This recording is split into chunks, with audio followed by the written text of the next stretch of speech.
C'est faux. Alors, c'est Il y a un important que tu moment, dises il ça. faut arrêter. Tu vois ce que je Oui. dis? Et c'est trop facile parce que tu as fait une interview avec ces deux personnes-là. Finalement, tu es comme ces personnes-là. Quand même, je ouvre la porte pour que les communautés trans puissent en parler aujourd'hui, en fait. Ces pénétrations étaient comme un couteau qui était en train de me pénétrer. Cette personne, un jour, il est rentré. Et quand il est rentré, ah ben, écoute, moi, il est venu me voir, il commence à me caresser. Après, cette personne m'a violée. Et les viols commencent comme ça. T'avais En fait. Donc là tu avais 9 ans. J'avais 9 ans. La première fois en où fait. il te caresse. Et... Exactement, j'avais 9 ans. Mais du coup, quoi, la première fois, il t'a violé chez lui, alors que ta tante était juste à côté? Bonjour à tous et bienvenue sur ma chaîne, bienvenue sur mon émission Balance ton thème, l'émission où je reçois des inconnus ou des personnes connues pour qu'elles viennent livrer leur plus sincère témoignage. Si ce n'est pas fait, n'hésite pas à t'abonner et tu peux déjà aussi liker ce témoignage parce qu'aujourd'hui, je reçois une personne haute en couleur. Comment ça va? Ça va Vincent bien, McDoom. Merci, ça va. Merci de m'avoir invité. Avec grand plaisir. Alors, c'est vrai que notre relation n'a pas forcément commencé sur la bonne voie, mais nous sommes deux personnes intelligentes qui peuvent discuter. Mais c'est ça qui est le plus important dans la vie, c'est de pouvoir écouter l'autre et de pouvoir respecter, parce que si on pense qu'on a tous, si on s'enfuse, on pense tous pareil, ah ben, c'est vachement ennuyeux, ce Exactement. monde, non? Non, mais tu as carrément raison, Vincent. Moi, je suis très content de te recevoir aujourd'hui. Et je voulais aussi te dire bon anniversaire. Merci. Parce que donc, tu es né le 27 octobre. Tout à fait. Donc, il y a 3-4 jours. Comme mon père, d'ailleurs. Donc, okay. voilà. Tu connais vraiment sa personnalité, alors. Oui, alors il est beaucoup plus calme que toi. C'est parce que c'est un homme, en fait. Le double... Tu vois, il y a l'homme et femme qui se bagarrent. Oui, les deux facettes. Exactement. Vincent, est-ce que tu peux nous balancer ton thème? Après avoir été une victime d'inceste, en ce moment, je me bats pour tous qui est la protection d'enfance, tout simplement. Vincent, moi, pour commencer, je voulais directement qu'on parle de ton enfance. Et je voulais te citer une phrase que tu as dite lors d'une interview. Tu as dit « Je me sentais rejeté par ma famille, par la société et par la religion. » C'est fort, Ah mais oui, c'est la vérité. Tu as dit cette phrase... Oui, c'est la vérité, parce que je grandissais dans une petite île dans le Caraïbe anglaise qui s'appelle Sainte-Lucie. Et beaucoup de gens pensent me connaître. Mais en fait, finalement, personne ne me connaît parce que finalement, la presse vous dit ce que je suis. Or, la presse impose qui je suis parce que la presse décide si vous allez aimer ou pas aimer quelqu'un. Pourquoi tu as dit cette phrase? Pourquoi, quand tu étais justement petit, tu te sentais rejeté par la religion, par la famille, par la société? Quand vous grandissez dans une famille comme la mienne, qui est une famille qui est complètement, c'est très religieuse, très chrétien, en fait, tout doit être parfait. C'est l'enfant modèle. Et moi, j'ai été je suis le deuxième de 22 enfants, parce que mon père, il a eu 22 enfants avec 8 femmes, en fait, et je suis le deuxième. En grandissant, moi, je ne savais pas que j'étais différent, en fait. Et c'est la société, c'est la famille et la religion qui me disaient que j'étais différent, en fait. Et je voulais savoir pourquoi, en fait, cette différence.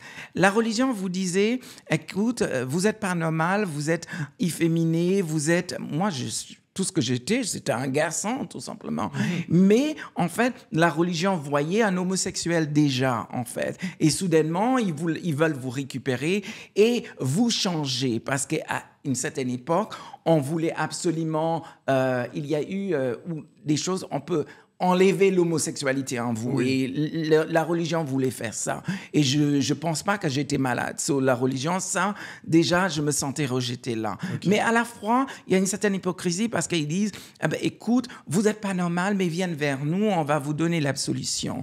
Et plus tard, je vais avoir des expériences pas très catholique avec une prêtre parce que ma grand-mère, elle va parler avec le prêtre, elle va à l'église et après l'église, le prêtre, il va à la fin, tu vois, pour dire bonjour à tout le monde et finalement, le prêtre, ils disent bonjour à ma grand-mère, ils lui disent, ben, écoute, oh, il est très mignon, qu'est-ce que vous voulez devenir quand vous grandissez? Et c'est ma grand-mère qui va dire, ah, il va être enfant de cœur. Mais moi, je ne savais pas. Et le prêtre va dire, ah ben, écoute, s'il va être enfant de cœur, pourquoi pas? Ben moi, me voilà entre un enfant de cœur et me voilà aussi en train de subir des attouchements. Par le prêtre? Par le prêtre, en fait. Ça, c'est un problème. Mais t'avais quel âge, du coup, quand ce prêtre t'a touché? 6, 7 ans. Ah, Tu vois? t'étais extrêmement jeune. Extrêmement jeune. Donc, dès l'âge de Tu vois? 5-6 ans, ta famille avait détecté en toi ton homosexualité. Ben oui, ben oui. Ben, je ne dirais pas mon homosexualité. Je dirais que j'étais beaucoup plus féminin qu'un garçon normal. Parce que je suis quelqu'un qui est très élégant. Je suis quelqu'un qui n'est pas vulgaire. Je déteste la vulgarité. Je suis quelqu'un qui est bien élevé, en fait. Peut-être je n'ai pas les verbes en français, tu vois, et beaucoup de gens mal interprètent ce que je veux dire. Mais si je devais le dire en anglais, je sais exactement ce que je veux dire. So, je pense pas que ma famille voyait de l'homosexualité, mais ma famille voulait empêcher peut-être peut-être la possibilité que moi je devienne homosexuel. Une bonne anecdote. Parce que tu m'as ramené là-dessus, c'est ma grand-mère qui est retoucheuse de mode. Je suis tout le temps avec elle. Elle part dans la capitale. Quand elle a un problème avec des vêtements, elle va voir une copine à elle. Ce jour-là, elle m'en ramène avec elle. Quand elle m'en ramène avec elle, ben, écoute, moi, je rentre dans l'atelier de cette dame-là, je suis émerveilleux parce qu'il y a des plumes, des rubans, des boutons, des strass, des paillettes. Et moi, je savais, à l'âge de 6 ans que j'étais, tu vois, ça, c'est le métier que j'ai envie de faire. Attiré par ce milieu-là, oui, par la mode. Ça, c'est le métier que je voulais faire. Mais je ne connaissais pas le titre de ce métier-là, en fait. Tout ce que je savais, c'est la dame qui faisait ce métier-là. Elle s'appelait Mademoiselle Steve, en fait. Tout passe bien là pour le moment. Mais pendant le fête de Noël, toute la famille vient ensemble, les oncles, les tantes, les enfants, chez nous. Les enfants, ça se voit, ça ne s'entend pas. Quand on te donne la parole, tu parles. Parce que c'est comme ça. Et les enfants, on ne met pas avec les grandes personnes. Quand les grandes personnes parlent, les enfants doivent s'écarter.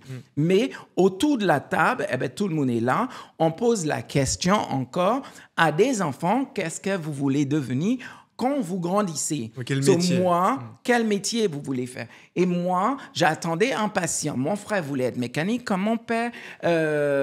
L'autre veut être médecin. Et moi, eh ben, écoute, j'étais tellement content. Tu vois, c'était mon tour. Eh ben, écoute, je n'ai pas réfléchi et j'ai dit, je voulais être Mademoiselle Steve. Et là, c'est le silence total. Tu peux entendre une aiguille qui tombe. Parce qu'ils ont été surpris par ta réponse. Eux, ils étaient surpris par ma réponse. Mais pas surpris, c'est en fait, ils ont fait une amalgame, en fait, avec ça. Ils ont dit, il va être Mademoiselle Steve. Eh ben, écoute, il va être pédé ou il veut être une femme. Tu vois ce que je dis? Okay. Et le problème était en fait. là. Encore le raccourci. Et donc, ça m'a valu vraiment, dans toute ma vie, des colibés, pendant que j'étais en train de grandir, parce que j'ai toujours voulu qu'on m'appelle Monsieur McDoom, mais on m'a toujours appelé Mademoiselle Steve dans ma famille. Et pour moi, c'était péjoratif et une insulte, en fait. Ou peut-être une façon pour ta famille de te faire comprendre qu'ils acceptaient ton désir de devenir cette... Non, c'était pas. Tu sais, parce que la façon que c'était dit, c'était une façon dédaigneuse. La façon que c'était dit, c'était d'une manière, écoute, non, tu dois changer qui tu es, changer ta façon. Et tu peux pas plaire à tout le monde. Et moi, je réalisais depuis très tôt, je ne pouvais pas plaire à la famille, je ne pouvais pas plaire à la religion et je ne pouvais pas plaire à la société. Parce que quand j'allais dans certains endroits, les gens me disent, vous n'êtes pas le bienvenu parce que vous êtes différent. Tu vois?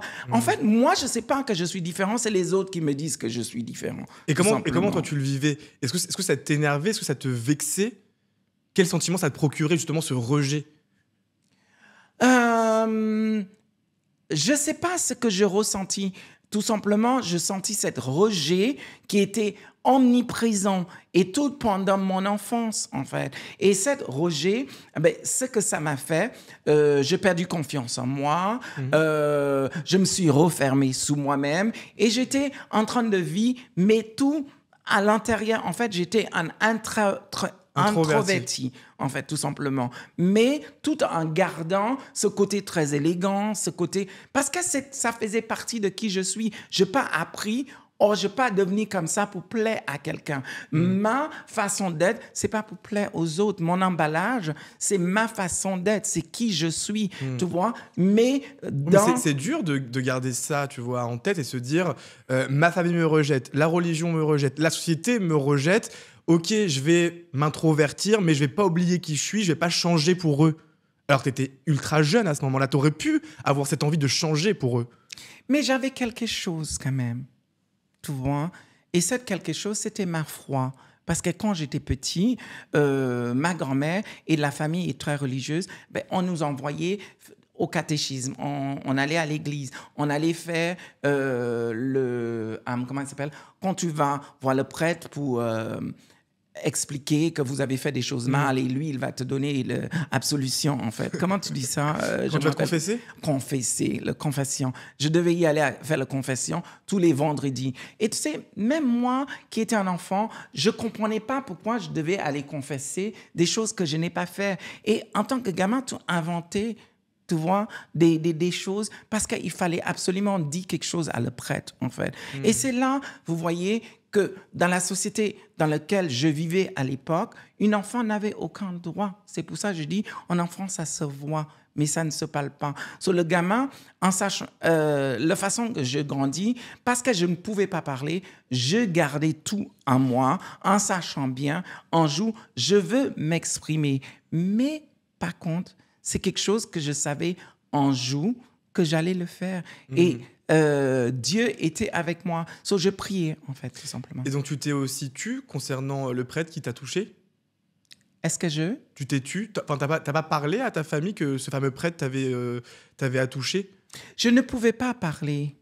Parce que chez nous, comment ça se passe? Il y a une hiérarchie de l'âge et une hiérarchie de, tu vois, dans la famille, tu veux dire? Dans la famille et de la société. D'accord. Parce que, tu sais, même si j'étais un enfant, la famille peut me discipliner, l'école peut me discipliner, l'église peut me discipliner, vous comprenez? J'ai compris. Et les voisins peuvent me discipliner. C'est pas maintenant, les gamins, en fait, ils peuvent faire ce qu'ils veulent. Si eux, ils ont tort, mais par contre, ils peuvent dire à leurs parents, ah ben, écoute, le voisin m'a discipliné, le prêtre m'a discipliné, ah ben, écoute, les parents maintenant vont aller en penser que c'était quelque chose de mauvais, tu vois. Donc, moi, je ne pouvais pas parler. De toute façon, si moi, j'avais dit quelque chose, on ne m'aurait pas cru parce que j'étais jeune, en fait. Et donc, même quand on est victime d'abus, l'enfant doit se taire. Tu ne parles pas. Ça ne se dit pas. Alors, comment tu l'as vécu? Parce que toi, justement, si tu racontes dans ton livre que tu as été abusé par ton oncle, 4 fois par semaine de tes 9 ans à tes 13 ans, c'est ça? Oui, tout à fait. Parce que, en fait, ma tante, que c'était la tante que j'adorais, tu vois, elle s'appelle Catherine, et elle travaillait dans une banque, et elle était très jolie, jolie physique, et moi, elle, pour moi, c'était une reine, tu vois.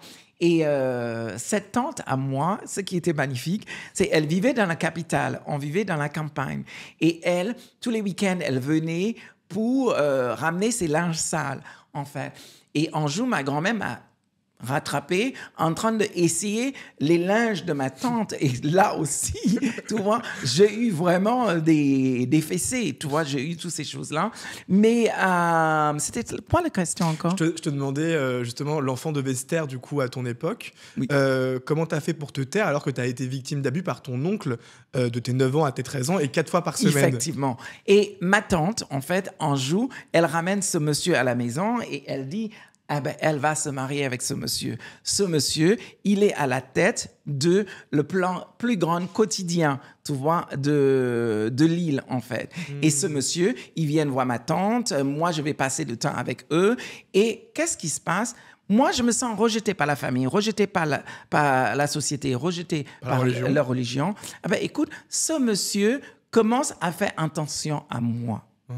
Tu vois, quand cette personne-là commence à faire attention à toi, comme par hasard, cette personne-là, c'est ton oncle quelque part, parce qu'elle va se marier avec ta tante. Et quand écoute, tu te laisses aller, en fait. Tu lui parles, mais finalement, tu réalises que cette personne-là, il est en train de faire des choses qu'il ne doit pas faire. Alors, comment tu réalises ça? Vous aviez quel lien? Comment déjà il a réussi à gagner ta confiance? Gagner ta confiance, tout simplement, parce qu'il te ramène balader avec lui, par exemple. Ou il te fait des cadeaux, tu vois. Et c'est toujours des personnes plus proches de la famille qui fait ces genres de choses-là. Et ces personnes te disent, ah ben, tu es jolie, tu vois. Cette personne a compris, tu vois. Je me sentis rejetée. Tu vois, la personne utilise le fait que je suis rejetée pour montrer, en fait, eh ben, écoute, eh ben, c'est comme ça, en fait. Et un jour, ma tante, elle est tombée enceinte. Et quand elle est tombée enceinte, elle ne pouvait pas si vous voulez, aller faire des courses. Elle ne pouvait pas faire certaines choses. Ma grand-mère m'a demandé d'aller vivre avec ma tante et lui, ils étaient mariés, pour faire tous les nécessaires autour de la maison pour elle, laver les vaisselles, faire les choses. Parce que chez nous, les enfants, c'est eux qui font le travail à la maison, c'est pas les grandes personnes. On vous apprend très, très tôt à le faire. Et qu'est-ce qui se passait? Un jour, cette personne, tu vois, je regardais la télé, il rentrait tard, ma tante, elle est enceinte, elle dort.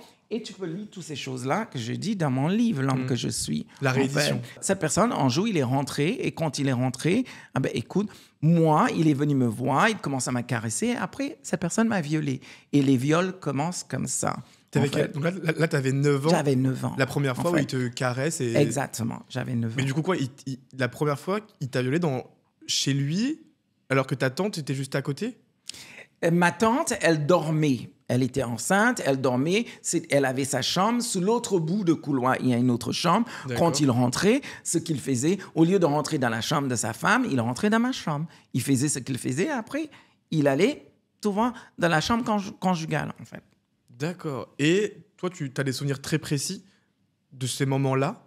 Tu te rappelles comment tu te sentais comment tu vivais, en fait, ces viols-là? Parce que du coup, c'était très, très, très récurrent. 4 fois par semaine. Limite, c'est devenu quoi, une routine pour ce monsieur? C'était une routine pour lui. Comment toi, tu vivais ces moments? Tu crains, tu es là, et tu sais que ça va arriver à un moment, et toi, tu dois te taire, parce que tu peux pas... ils te mettent la main sous la bouche quand il est en train de le faire, tu vois. C'est tout ce que je me rappelle en tant que gamin, et tout ce que moi, je ressens, ces pénétrations étaient comme un couteau qui était en train de me pénétrer, en fait. Et c'était un déchirement tout le temps, en fait. Et tu n'as pas le temps de pouvoir cicatriser, en fait, quelque part, un moment de la semaine encore, tu vas en avoir, en fait. Et j'en ai vécu ça pendant très, très longtemps. Un jour, ma tante, elle va rentrer dans la chambre pendant une de ces viols et elle va voir ce qui se passe. Quand elle voit ce qui se passe, elle va crier, il va tomber derrière le lit. Eux, ils vont chamailler entre eux. Ma tante, elle va venir, elle va me nettoyer, elle va me laisser dormir et le lendemain, elle va m'envoyer chez ma grand-mère et elle n'explique pas à ma grand-mère pourquoi elle me fait revenir.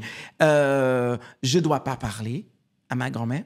Je dois dire parce qu'elle m'a demandé de ne rien dire.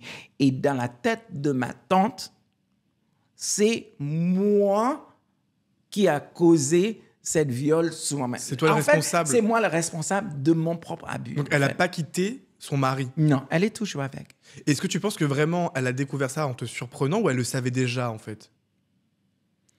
Je pense qu'elle a découvert en nous surprenant, en fait. Ouais. Je pense vraiment.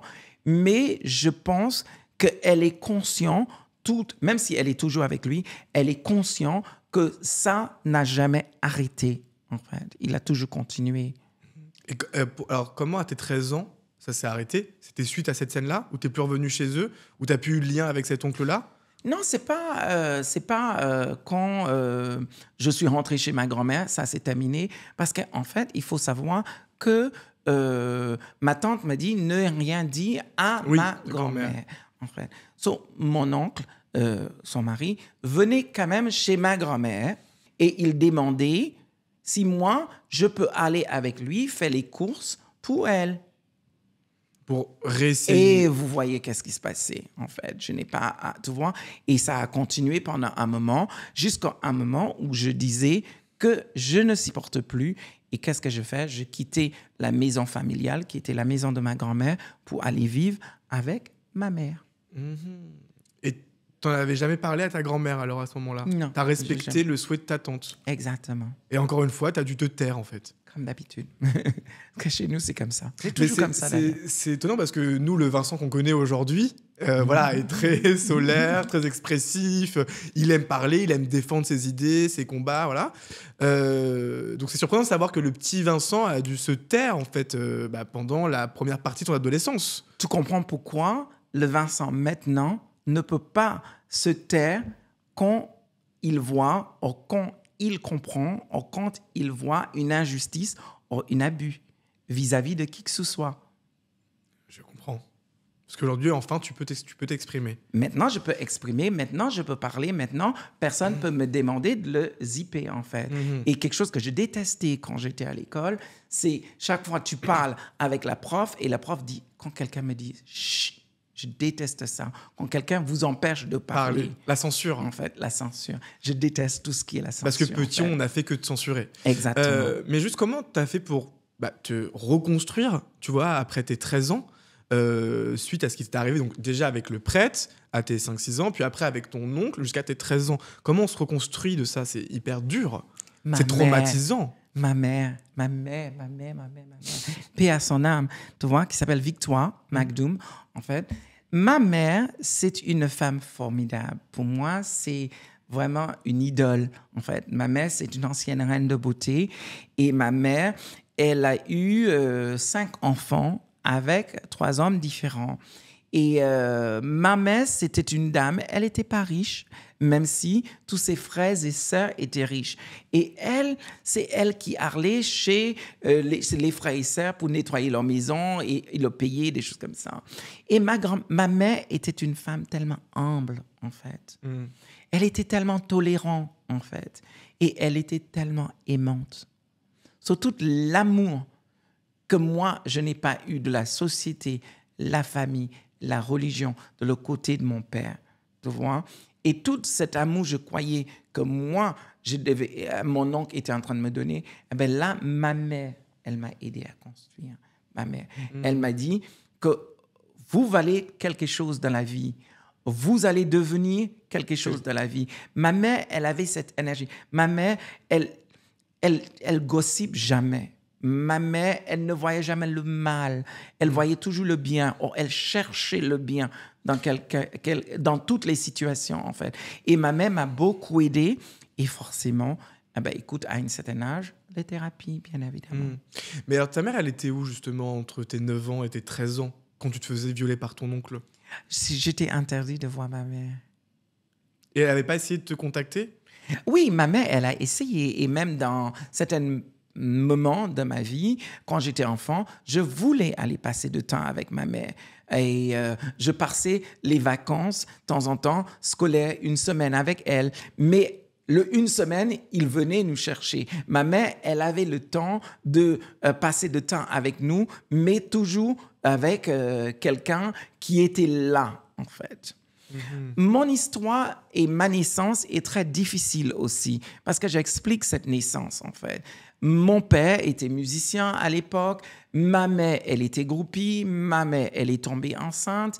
Mon père, écoute, lui, il est très, très violent avec toutes les femmes parce que c'est pour ça que je milite énormément pour les femmes et pour les enfants. Parce que je l'ai vécu, tu vois, cet abus. Parce que mon père était un homme très violent, en fait. Et je le voyais. Il te frappait, ton père? Pas moi. Ce que je voyais, c'est que les femmes subissaient, en fait. Tu vois, je comprends. Mon père, le seul moment il m'a frappé, c'est un moment il m'a demandé de venir vers lui. Et en allant vers lui, je marchais avec l'élégance qui est la mienne. Et mon père, il m'a giflé, en fait. Et je n'ai pas compris. Et lui, il m'a dit, je vous demande de venir. Je ne vous ai pas demandé de venir en tant que femme, vienne en tant que garçon, tu vois. Parce que pour lui, ma façon de marcher était celui d'une femme. Lui, il voulait le garçon.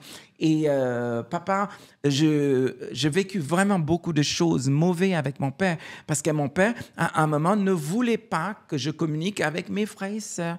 Parce que, soi-disant, dans sa tête, moi, j'ai été malade et j'allais contaminer mes frères et sœurs. Tu vois, la mentalité, comment il est. Et toujours est-il, j'ai des problèmes avec mon père. Et chaque fois, je fais le nécessaire parce que quand même, c'est mon père. Et je vais vers lui. Parce que nous, vous devez savoir, nous sommes des gamins. Nous sommes en train de grandir. Nous avons tous nos désirs. Nos désirs font des ordres. Et en fait, quelque part, nous sommes un peu égoïstes. Et dans cet égoïsme, on a tendance d'oublier que les parents aussi souffrent. de ce que nous, on est en train de vivre. Parce que les parents veulent quelque chose d'autre, on voit quelque chose d'autre pour nous, en fait. Oui. Au moins, je devais respecter ça aussi. C'est pour ça aussi, je me suis refermée et je ne pouvais pas être moi-même à des moments où je voulais être moi-même parce que j'avais un autre respect pour mes parents. Et qu'est-ce qui faisait plaisir au petit Vincent pendant ces périodes? Comment tu te réfugiais? Est-ce que tu avais des amis? Est-ce que tu avais une passion? Donc là, tu disais la mode, mais tu pouvais pas forcément l'exercer. Qu'est-ce qui te faisait plaisir, en fait, à cette période de ta vie? Waouh, oh, c'est beau ce que tu demandes. J'aime beaucoup parce que c'est joli. En fait, c'est la mode. Et ça restera la mode. Parce qu'en fait, je dessinais, tu vois, dans mes cahiers, je dessinais sous mes livres, tu vois, de classe. Et ma sœur, elle avait une Barbie poupée. Mais elle, c'est pas elle qui avait le Barbie poupée, c'était moi qui récupérais. Et moi, tout ce que je voyais dans les séries télévisées, j'ai essayé de reconstruire ou de copier la même chose pour le Barbie poupée. So, j'avais ça, mais aussi, j'avais une chose que ma mère, elle lisait énormément tu sais, ces livres à l'eau de rose, tu vois, les Barbara Catland, tu vois, des Mills and Boons et des choses comme ça.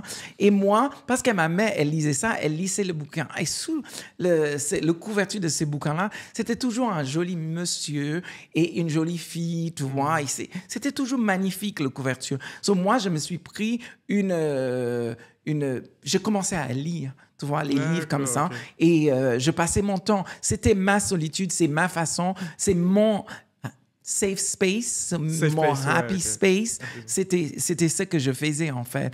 Et les gens me disent, mais Vincent, Sainte-Lucie est vraiment très beau. Et pourquoi vous quittez une île où il fait chaud, il y a le Sea Sex and Sun pour venir à Paris? Parce qu'à Paris, qui est le berceau de luxe et de bon goût, je veux devenir qui je suis finalement.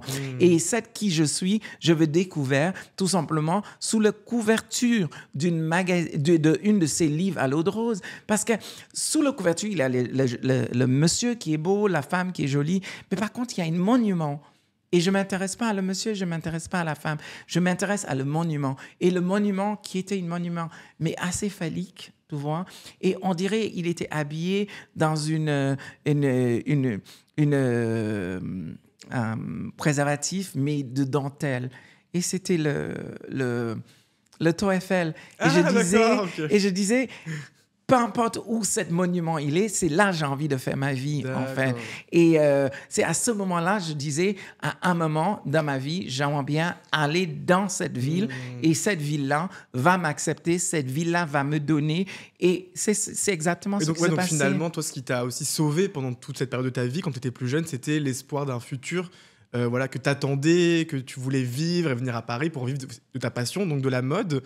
Mais j'aimais beaucoup parce que je bouffais les livres à l'eau de rose, mais je bouffais aussi les magazines de mode que ma tante, tu vois, elle ramène avec elle. C'est le Vogue, le Harper's Bazaar, le Elle. Et je regardais tout. Mais il y avait un créateur que j'ai vraiment aimé tout ce qu'il faisait. C'était Yves Saint-Laurent. Et je voulais être, si vous voulez, tu vois, je voulais un jour prendre la place de Yves Saint-Laurent. Je n'ai pas dit que j'allais devenir célèbre parce que pour moi, je ne savais pas qu'est-ce que ça veut dire la célébrité. Mais ce monsieur, son talent, il était toujours entouré des jolies femmes. Mais il avait un talent, mais fou.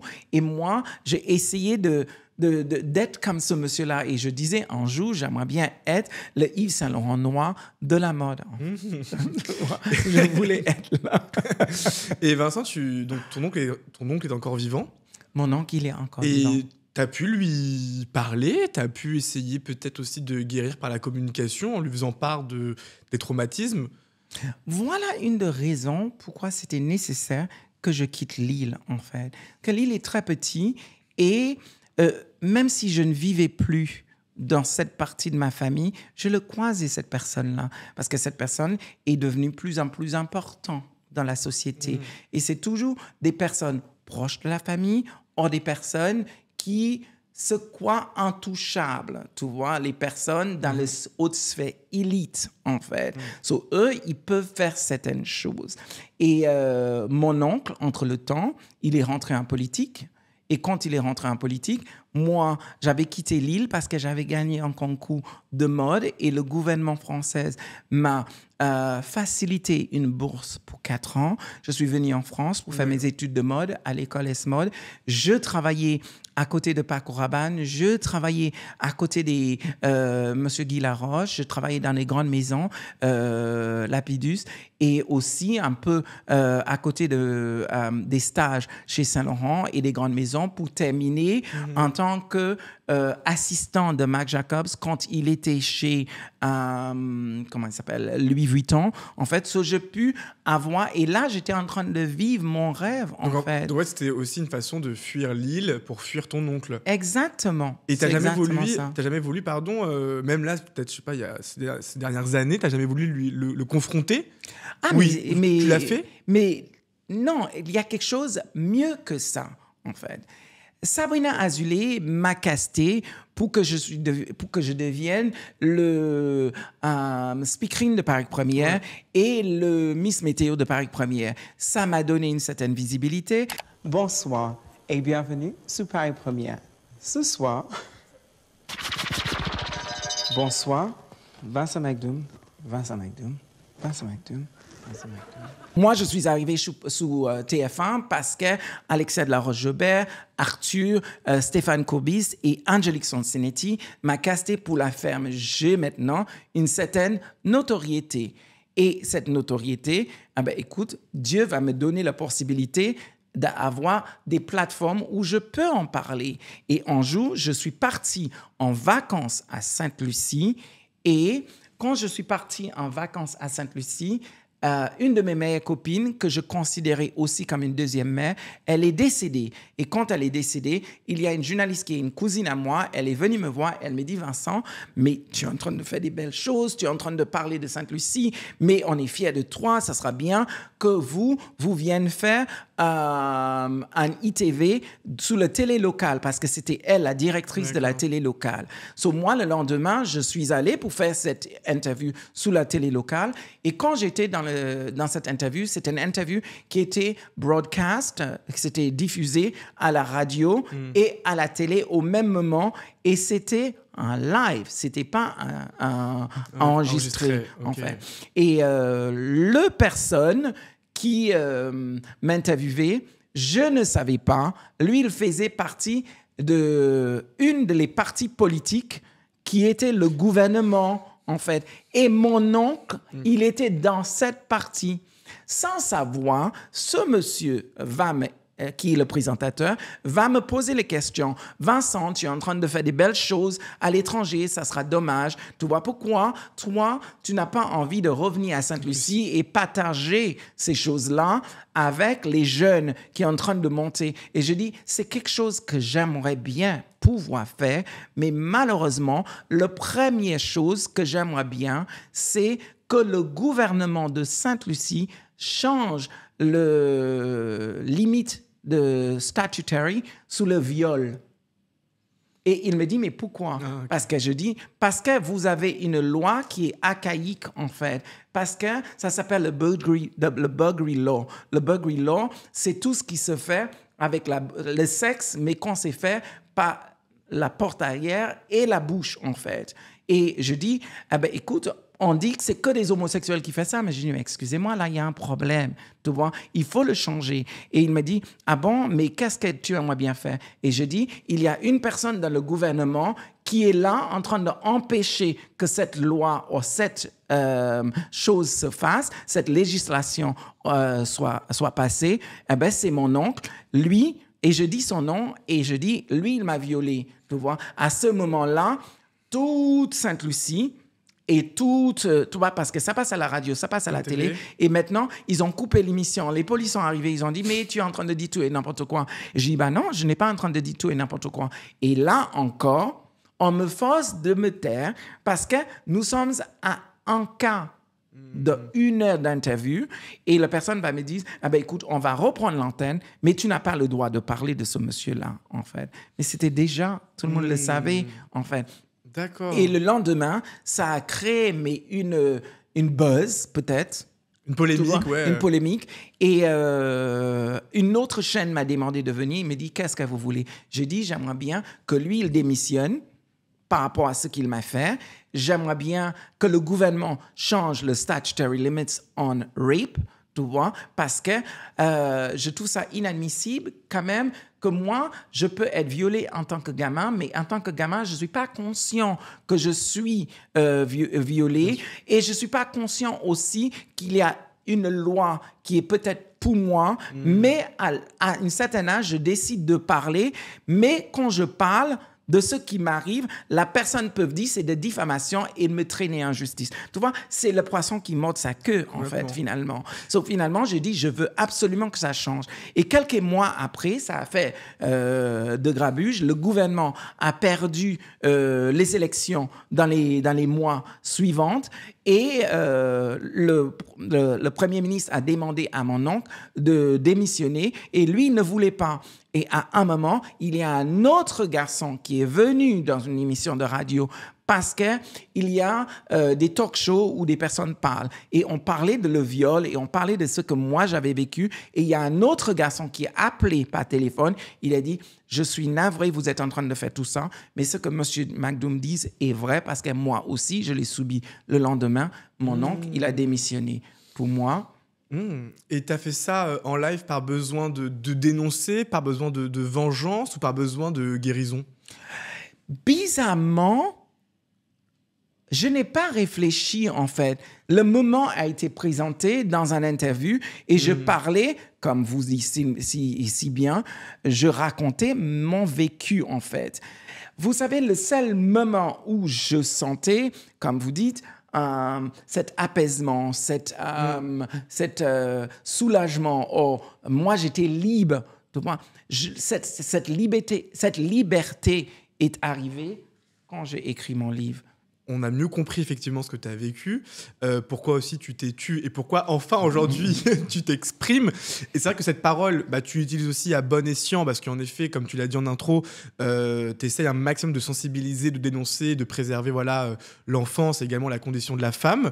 On va parler de ça, mais avant ça, je te propose de répondre à 3 affirmations que j'ai lues sur toi. Oui. Tu me dis si elles sont vraies ou c'est faux. tu me dis si elles sont fausses. Voilà, rapidement. Alors, Vincent McDoom a révolutionné le monde de la télé dans les années 90-2000. Bien évidemment. En fait, je suis pionnière. Je suis arrivée, j'ai ouvert la porte quand je suis arrivée avec mes talons aiguilles. Et beaucoup de gens ont la tendance d'oublier que grâce à moi, parce que en fait, je ne dis pas que une fois je disais que je suis le grand-mère, tu vois, dans le mouvement trans qui est en train de faire en ce moment. Mais aussi, il y a le joke dedans, en fait, parce que je ne suis pas une grand-mère. Mais il faut savoir que beaucoup de personnes ont essuyé les plates avant moi, comme Bambi, comme Amanda Lear, comme, comment elle s'appelle, un Coccinelle. Il y a beaucoup de personnes. Et ces personnes-là, je regarde. Mais à l'époque, c'était pas... On parlait pas beaucoup. Et ces personnes-là, ils faisaient leur transformation, ils faisaient ce qu'ils faisaient, mais ce qu'ils faisaient, ils voulaient tout simplement vivre normalement. Ils voulaient pas apporter de visibilité sous eux. Et quand eux, ils sont devenus femmes, écoute, femmes, ils étaient, et eux, tu vois, ils cherchaient de boulot qui leur mettent en avant en tant que femmes. Ils ne créaient pas une autre communauté à part, en fait. Et quand je suis arrivée à la télévision, les gens ne savaient pas où j'étais, en fait, dans quelle case me mettre. Exactement. Or, je suis incasable. Je l'ai toujours dit que je n'appartiens à aucune case, en fait, parce que je déteste le communautarisme. Pourquoi je dis ça? Parce qu'en fait, tu arrives, tu penses, tu as un problème. Tu cherches la communauté qui va t'accueillir, la communauté qui va t'accepter, et la communauté où tu vas sentir bien dedans. Mais finalement, tu intègres cette communauté. Et finalement, tu réalises que cette communauté est en train de créer une autre forme de discrimination vis-à-vis d'une autre communauté. Et moi, j'aime pas ça. Pourquoi je dis ça? Parce que la mairie de Paris, en 2018, avait une semaine de phobie. Et une des adjoints m'a demandé si je pouvais travailler avec eux. Et elle m'a proposé toutes les phobies. Mais au début, elle me dit, oui, tu vas nous faire quelque chose ou tu vas nous aider par rapport à l'homophobie. Je dis, mais excusez-moi, mais qui vous a dit que je suis homosexuelle? Parce que, tu vois, elle me dit, écoute, si ça ne vous va pas, écoute, tu vas le faire, le transphobie. Je dis, mais transphobie, mais je dis, mais moi, je suis désolée, pas parce que je porte, tu vois, je dis, mais mon emballage n'a rien, il n'y a pas de message à faire passer. Je ne sais pas pourquoi. Je dis, mais quelles sont les autres phobies, en fait? Et elle m'a présenté tout, et j'ai vu quelque chose que je n'avais jamais entendu de ma vie. Quelque chose, et j'ai vu le mot, je dis, mais, je trouve ça intéressant. C'est quoi grossophobie? Et là, elle me dit, le père de grosse. Je me dis, ah bon, ça existe? Tu vois? Elle me dit, oui, apparemment, ça existe. Je dis, c'est là, j'ai envie de travailler avec vous. Elle me dit, mais qu'est-ce que tu peux faire pour nous? Je dis, écoute, laisse-moi, je vais organiser une des meilleures défilés pour les femmes plus size. La mairie de Paris m'a donné 4 blanches pour faire un casting pendant 6 mois, pour contacter les créateurs, pour demander les créateurs pour les vêtements, pour demander à des écoles de mode pour m'aider, des choses comme ça. Et moi, j'étais en train de travailler. Mais par contre, là, des associations des grosses ne supportent pas que moi, j'étais en train de faire cette manifestation. Ils pensaient que c'était à eux de le faire. Et sous les réseaux sociaux, écoute, moi, ils m'ont vraiment laminé. Et une des choses qui était vraiment très, très difficile de l'entendre, c'est quand une association qui se disent, parce qu'on est en train de discriminer contre eux, eux, ils étaient en train de discriminer contre moi parce que cette association disait, mais qu'est-ce qu'un garçon efféminé, anorexique et pédé comme Vincent McDoom peut savoir ce qu'une grosse peut vivre? Excusez-moi, la discrimination n'a pas de couleur, il n'y a pas de taille, il n'y a pas... Tu vois ce que je dis? Le problème est là.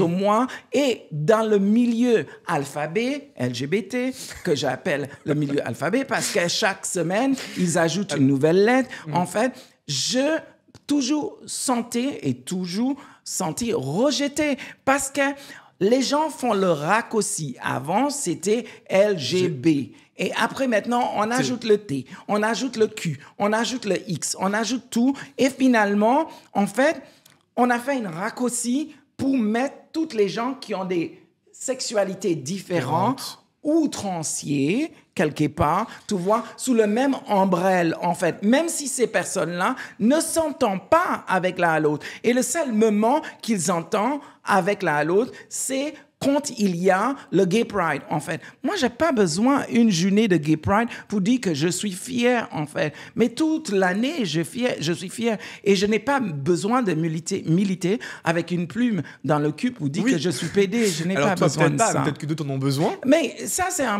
voilà. Mais je ne critique pas, moi. Oui, non, mais... Ce que j'ai en train de dire, que je n'ai pas besoin. Parce qu'à ma façon et ma manière, je milite et je le milite tous les jours. Alors, justement... On va en parler, mais d'abord, deuxième affirmation. Vincent McDoom n'a jamais douté de son identité de genre. Non, je n'ai jamais.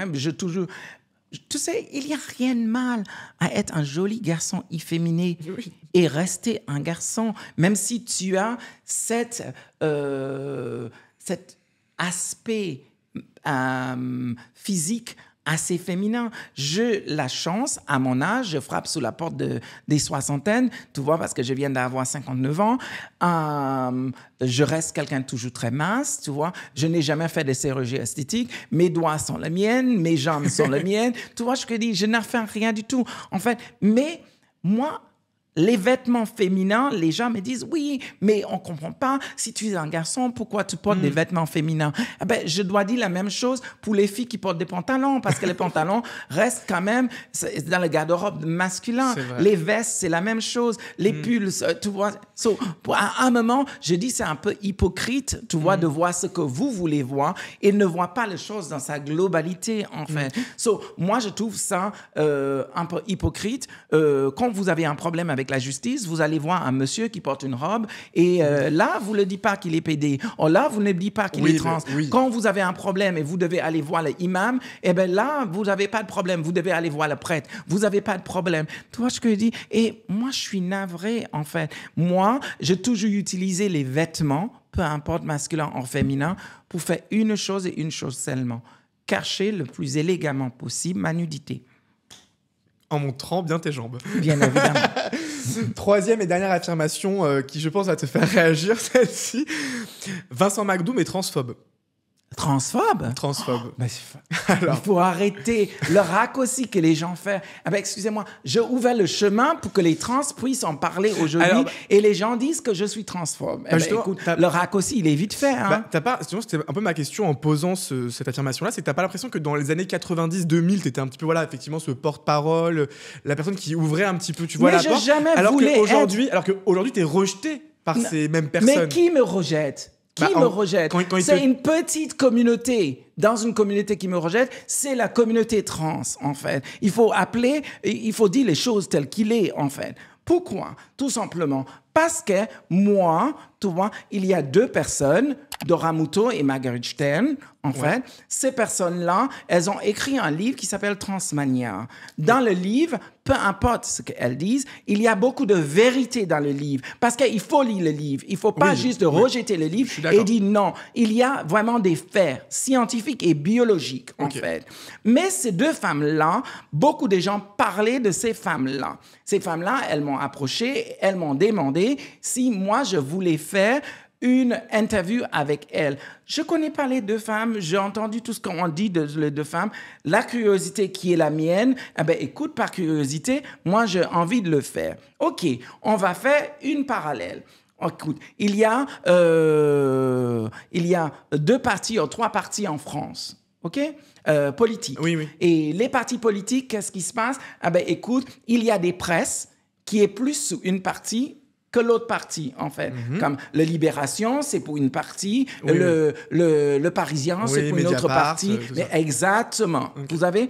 moi, en tant que personnalité, moi, je suis apolitique, tu vois, et cancan, tu vois, cancan sexuel. Moi, on m'offre une plateforme. La plateforme, c'est des gens. Moi, je vais parler aux gens pour leur expliquer ce que moi, ma vision des choses et comment moi, je pense qu'on peut trouver solution des choses comme ça. Mais pas parce que moi, je fais le plateforme de ces personnes-là. Pour moi, c'est une média. Pas parce que je fais cette interview avec eux. Ça veut dire que j'adhère à tout ce qu'elles disent. C'est faux. Alors, il y a un moment, il faut arrêter. Tu vois ce que je dis? Et c'est trop facile parce que tu as fait une interview avec ces deux personnes-là. Finalement, tu es comme ces personnes-là. Quand même, je ouvre la porte pour que les communautés trans puissent en parler aujourd'hui, en fait. Moi, je n'ai aucun problème. Je vais vous donner une anecdote. Une anecdote qui est magnifique, en fait. Moi, je trouve ça inadmissible qu'en ce moment, on impose, tu vois, parce que moi, je dis tout le temps, tu vois, et c'est la vérité, parce que je vais juste prendre quelque chose. Je vais dire, tu vois, à l'école, on ne vous apprend pas vos droits vraiment. Tu vois ce que je dis? On va vous apprendre des choses que toi, tu vas assimiler facilement, mais ces choses-là, je vais le dire en anglais, en fait. They don't teach you your rights in school because it is too easy to take them away if you are not aware. On ne va pas t'apprendre tes droits à l'école parce que c'est tellement facile de le relever si tu ne sais pas quel est votre droit. Vous comprenez? En ce moment, tu vois, on est en train d'imposer une chose à l'école, tu vois. L'éducation nationale, l'éducation sexuelle, je suis pour, en fait. Je ne suis pas contre, mais c'est la façon que c'est fait, en fait. J'ai un problème avec. Parce que l'éducation est faite à la maison, il y a une différence. Il faut faire la différence entre l'éducation et l'enseignement, en fait. L'enseignement, c'est à l'école. L'éducation est faite à la maison. Qu'est-ce qu'un enfant, parce qu'on vient de voir maintenant en Allemagne, on vient de la politique maintenant est d'accord qu'on peut apprendre des enfants, tu vois, comment faire l'amour. Et maintenant, on met à disposition une salle pour que les gamins puissent aller jouer. Tu vois, je suis navrée. Je suis navré. Et c'est toutes ces choses-là qui me gênent de tout ce qui est en train de se passer c'est en ce important moment. parce que c'est important aussi. Parce que c'est une forme d'abus. Alors justement, c'est important parce que moi je voulais aussi qu'on revienne sur ça parce que moi j'ai compris ton point de vue et je veux que les gens aussi le comprennent. Qu'est-ce que tu as compris? Je vais te dire, c'est que moi de tout ce que tu m'as dit, voilà, de ce que j'ai vu et lu, tu n'es pas transphobe. En effet, toi, tu tolères la présence de personnes qui souffrent de dysphorie de genre et qui, arrivées à l'âge adulte, effectivement, si vraiment les médecins, les psychiatres, etc., leur font des certificats, évidemment que ces personnes-là peuvent aller faire une transition. Toi, ce que tu dénonces, c'est effectivement les souffrances que ça peut causer auprès des enfants qui, finalement, on ne sait pas si c'est une vraie dysphorie de genre, on ne sait pas si c'est un vrai mal-être, on ne sait pas si elles vont regretter ou pas.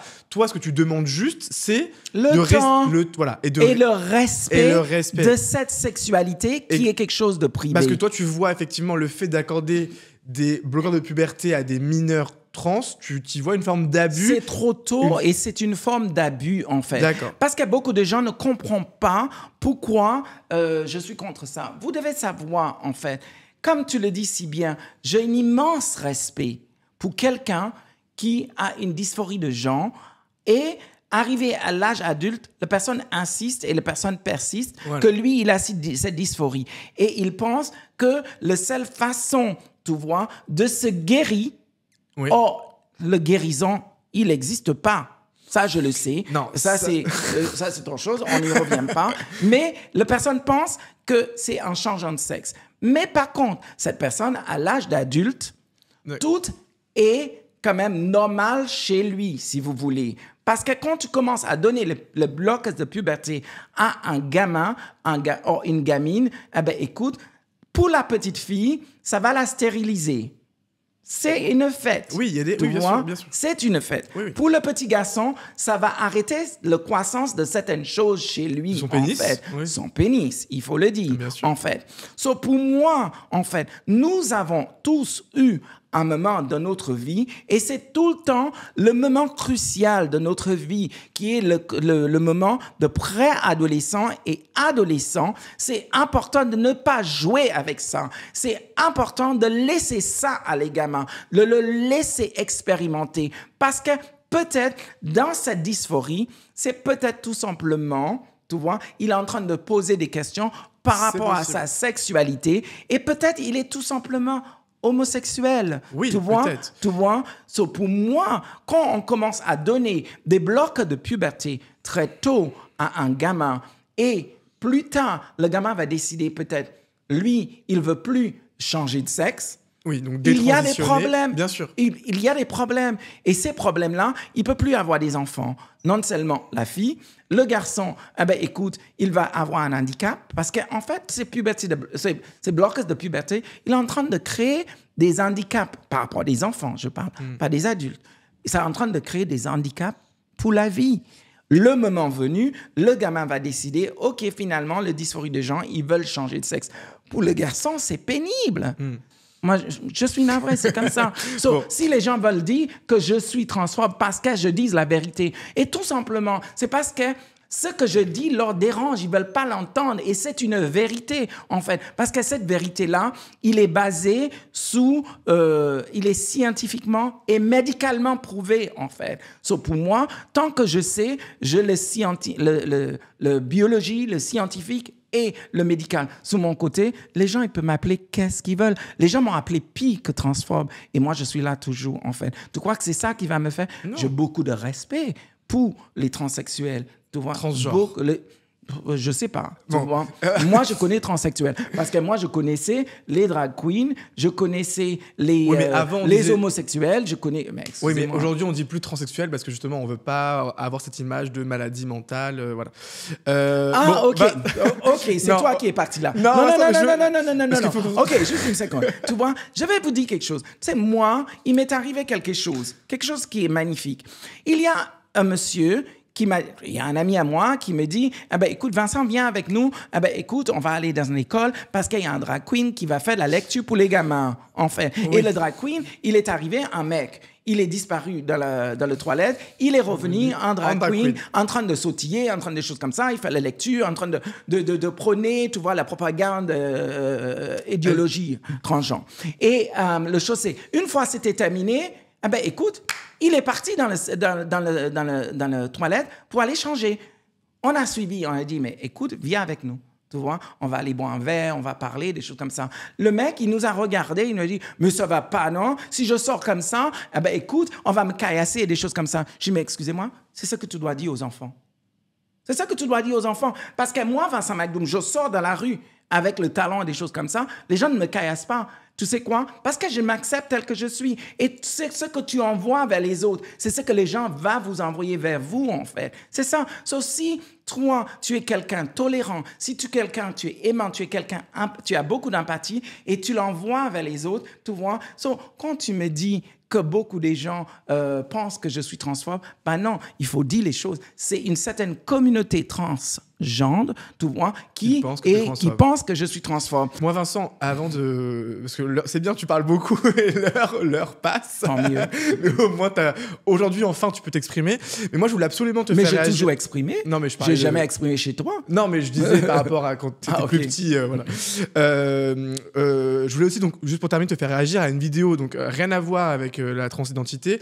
Parce que toi aussi, aujourd'hui, tu te bats également pour pour les enfants aussi victimes d'abus et de viols. Et les conditions des femmes. Exactement. Donc, je voulais juste qu'on regarde ça. Lettre 03, appel des 500.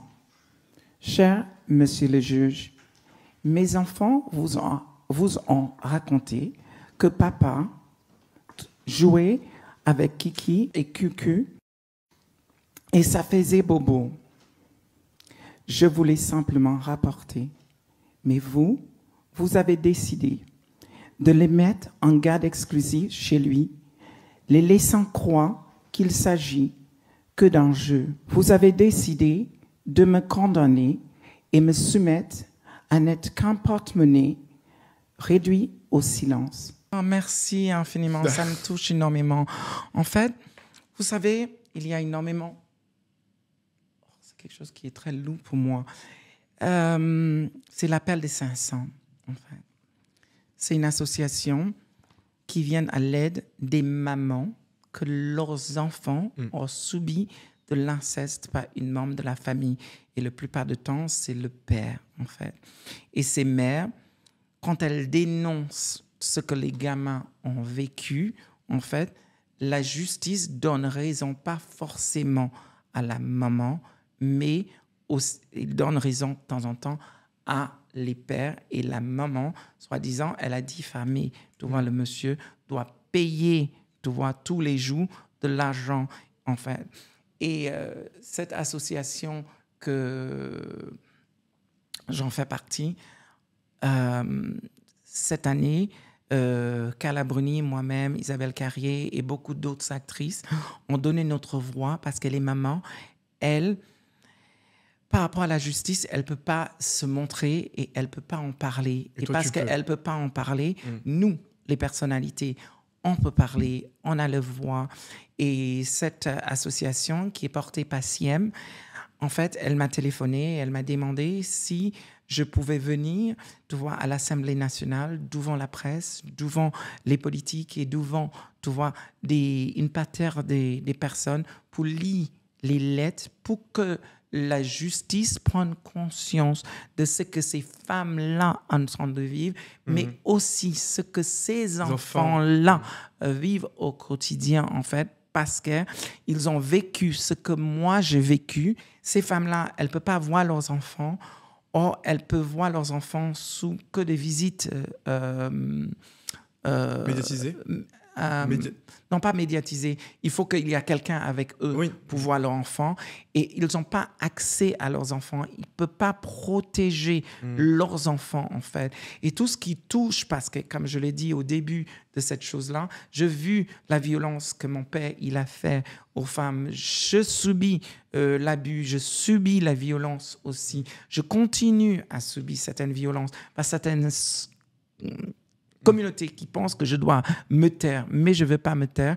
Et moi, je donne ma voix à ces femmes, je donne ma voix à ces enfants et fais en sorte que ces abus-là, peu importe, parce que donner à un enfant des puberty blockers très tôt, c'est un abus selon toi. C'est un abus selon moi. Moi, je voulais te dire merci Vincent Moi, De j'ai rien. bien compris en tout cas ton message. J'espère aussi que ceux qui nous regardent et qui avaient certaines idées sur toi vont changer ces idées-là et vont prendre le temps de t'écouter.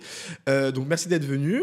Je vous dis également merci à vous d'avoir regardé tout le témoignage de Vincent. N'hésitez pas à commenter en partageant votre avis, votre soutien, vos questions, vos doutes. N'hésitez pas également à aller poser vos messages. Je dis bien des questions, pas de Restez messages de haine. respectueux. Voilà, restez respectueux. N'hésitez pas à envoyer des messages sur Instagram à Vincent, mais pas de messages de haine, je vous en prie. Merci à tous, abonnez-vous, likez, et moi je vous dis rendez-vous la semaine prochaine pour un nouveau témoignage avec une toute nouvelle personnalité, une toute nouvelle histoire qui n'a rien à voir avec Vincent McDoom. Des bisous.